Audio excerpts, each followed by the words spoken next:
മുൻ പ്രതിപക്ഷ നേതാവും എഐസിസി അംഗവുമായ രമേശ് ചെന്നിത്തല മുസ്ലിം ലീഗ് നേതാക്കളുമായി കൂടിക്കാഴ്ച നടത്തി. മുസ്ലിം ലീഗ് സംസ്ഥാന അധ്യക്ഷൻ പാണക്കാട് സാദിഖ് അലി ശിഹാബ് തങ്ങൾ, ദേശീയ ജനറൽ സെക്രട്ടറി പി.കെ. കുഞ്ഞാലിക്കുട്ടി എന്നിവരുമായിട്ടായിരുന്നു കൂടിക്കാഴ്ച.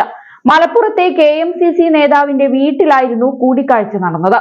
കോൺഗ്രസിന്റെ നേതൃമാറ്റ ചർച്ചകൾക്കിടെയാണ് ഈ കൂടിക്കാഴ്ച എന്നതും ശ്രദ്ധേയമാണ്. കൂടിക്കാഴ്ച അരമണിക്കൂറോളമാണ് നീണ്ടുനിന്നത്. പട്ടിക്കാട് ജാമിയ നൂരിയയുടെ 60ാം വാർഷിക സമ്മേളനം ഉദ്ഘാടനം ചെയ്യാനാണ് രമേശ് ചെന്നിത്തല മലപ്പുറത്ത് എത്തിയത്. പാണക്കാട് സാദിഖ് അലി തങ്ങളാണ് ജാമിയ അധ്യക്ഷൻ. അതിനാൽ തന്നെ രമേശ് ചെന്നിത്തലയെ പരിപാടിയിലേക്ക് ക്ഷണിച്ചതിലൂടെ ലീഗും കോൺഗ്രസ് നേതൃത്വത്തിന് കൃത്യമായ സന്ദേശമാണ് നൽകുന്നത്. സമസ്തയുടെ സ്ഥാപനമാണ് ജാമിയ. നേരത്തെ രമേശ് ചെന്നിത്തലയെ മുഖ്യമന്ത്രി സ്ഥാനത്തേക്ക് NSS, SNDP എന്നിവർ പിന്തുണച്ചിരുന്നു. ഇതിന് പിന്നാലെയാണ് സമസ്തയുടെയും അതിനൊപ്പം മുസ്ലിം ലീഗിന്റെയും പിന്തുണ ചെന്നിത്തല ഉറപ്പാക്കുന്നത്.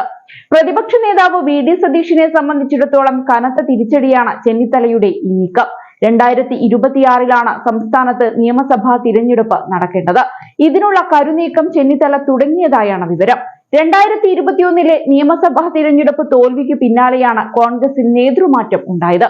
ഇതോടെ പ്രതിപക്ഷ നേതാവ് എന്ന സ്ഥാനം തെറിച്ച ചെന്നിത്തല ഹൈക്കമാൻഡിന്റെ നിർദ്ദേശപ്രകാരം ദേശീയ രാഷ്ട്രീയത്തിൽ ശ്രദ്ധ കേന്ദ്രീകരിക്കുകയായിരുന്നു.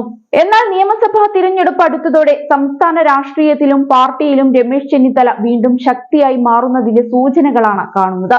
VD സതീശൻ, K സുധാകരൻ ദ്വന്ദ്വം നേതൃത്വം ഏറ്റെടുത്തതോടെ കോൺഗ്രസിൽ ഗ്രൂപ്പ് സമവാക്യങ്ങളെല്ലാം മാറിയിരുന്നു. ഉമ്മൻചാണ്ടിയും ചെന്നിത്തലയും ഇതിനെതിരെ യോജിച്ച പോരാട്ടമുയർത്താനും നീക്കം നടത്തിയിരുന്നു. അതിനിടെ ഉമ്മൻചാണ്ടി അനാരോഗ്യത്തിലേക്കും പിന്നീട് മരണത്തിലേക്കും കടന്നു. ഉമ്മൻചാണ്ടിയുടെ അനുയായികളുടെ പിന്തുണയും ഗ്രൂപ്പിനതീതമായി ചെന്നിത്തലയ്ക്കുണ്ട് എന്നാണ് വിവരം. അതിനിടെ സുധാകരനെ ഒതുക്കി പാർട്ടി പിടിക്കാനുള്ള സതീശന്റെ നീക്കത്തിനെതിരെയും പാർട്ടിക്കുള്ളിൽ വികാരമുണ്ട്. ഇതെല്ലാം കണക്കുകൂട്ടിയുള്ള നീക്കമാണ് ചെന്നിത്തല നടത്തുന്നത്. വിവിധ സമുദായ സംഘടനകളുടെ പിന്തുണ ഇതിനോടകം ചെന്നിത്തല സ്വന്തമാക്കിയിട്ടുണ്ട്. 11 വർഷത്തെ ഇടവേള അവസാനിപ്പിച്ച് കഴിഞ്ഞ ദിവസം രമേശ് ചെന്നിത്തല NSS ആസ്ഥാനത്തെത്തിയതും ഇതിന്റെ ഭാഗമാണ്. ഉമ്മൻചാണ്ടിയുള്ളപ്പോൾ കോൺഗ്രസിലെ ആഭ്യന്തര യുദ്ധത്തിൽ ലീഗ് പിന്തുണ അദ്ദേഹത്തിന് ലഭിച്ചിരുന്നു. ഉമ്മൻചാണ്ടിയുടെ അഭാവത്തിൽ സതീശനേക്കാൾ ചെന്നിത്തലയെയാണ് ലീഗിന് സ്വീകാര്യമെന്നാണ് വിവരം. അതേസമയം രമേശ് ചെന്നിത്തലയെ പുകഴ്ത്തി ഫേസ്ബുക്ക് പോസ്റ്റുമായി മുസ്ലിം ലീഗ് സംസ്ഥാന അധ്യക്ഷൻ പാണക്കാട് സാദിഖ് അലി ശിഹാബ് തങ്ങൾ എത്തിയതും ശ്രദ്ധേയമാണ്. വിയോജിപ്പുകളിലും യോജിപ്പ് ഫാസിസത്തെ എതിർക്കണമെന്നും എല്ലാ കാലത്തേക്കും ഏകാധിപത്യ ഭരണകൂടം വാഴില്ലെന്നുമാണ് രമേശ് ചെന്നിത്തല പറഞ്ഞതെന്ന് തങ്ങൾ കുറിപ്പിൽ പറയുന്നുണ്ട്. എല്ലാ കാലത്തും മുസ്ലിം ലീഗ് തന്നോടൊപ്പമുണ്ടെന്നും ഇനിയും ഉണ്ടാകുമെന്നും രമേശ് ചെന്നിത്തല പറഞ്ഞിരുന്നു. തനിക്ക് മുസ്ലിം ലീഗുമായി ഏറ്റവും നല്ല ബന്ധമാണുള്ളത്.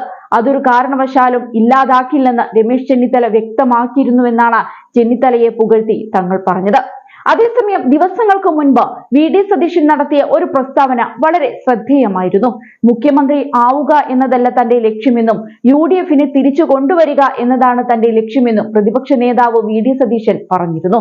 മുഖ്യമന്ത്രിയാകാൻ തീരുമാനിച്ചിറങ്ങിയാൽ UDF തിരിച്ചു വരില്ലെന്നും അദ്ദേഹം പറയുകയുണ്ടായി. UDFനെ തിരിച്ച് അധികാരത്തിൽ എത്തിക്കുക എന്നതാണ് ലക്ഷ്യമെന്നും അദ്ദേഹം പറഞ്ഞിരുന്നു. ഇനി വരാനിരിക്കുന്ന വർഷത്തെയാണ് പ്രതീക്ഷയോടെ നോക്കിക്കാണുന്നത്.